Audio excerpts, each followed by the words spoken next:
আল্লাহর জাত বা সত্তা ৩ ২ ইলম বা জ্ঞান আল্লাহ সর্ববিষয়ে জ্ঞাতা। তার মহান সত্তা যেমন অনাদি অনন্ত, তেমনি তার জ্ঞানও অনাদি, অনন্ত ও চিরন্তন।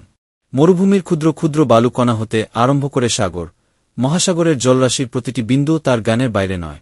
ঈর্ষাদ হচ্ছে তরজমা, এবং তোমরা নিজেদের কথা নির্বে বলো কিংবা সরবে, তিনি তো অন্তর্যামী।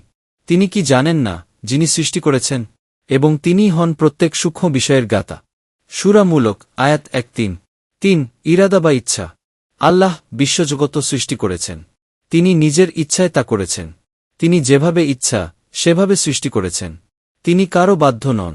ঈর্ষাদ হচ্ছে তরজমা, আপনার রব সৃষ্টি করেন যা চান এবং পছন্দ করেন। সূরা কাসাস আয়াত ৬-৮ ৪ কুদরত বা শক্তি আল্লাহ সর্বশক্তিমান। এ বিশ্ব, এর গতি এবং স্থিতি সবই তার অসীম কুদরত এবং শক্তিমত্তার বহিঃপ্রকাশ।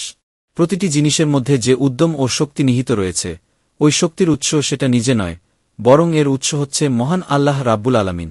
এরশাদ হচ্ছে তরজমা, এবং আল্লাহ এমন নন যে তার আয়ত্ত থেকে কোনো কিছু বের হতে পারে আসমানসমূহ ও জমিনের মধ্যে। নিশ্চয় তিনি জ্ঞানময় শক্তিমান। সূরা ফাতির আয়াত ৪-৪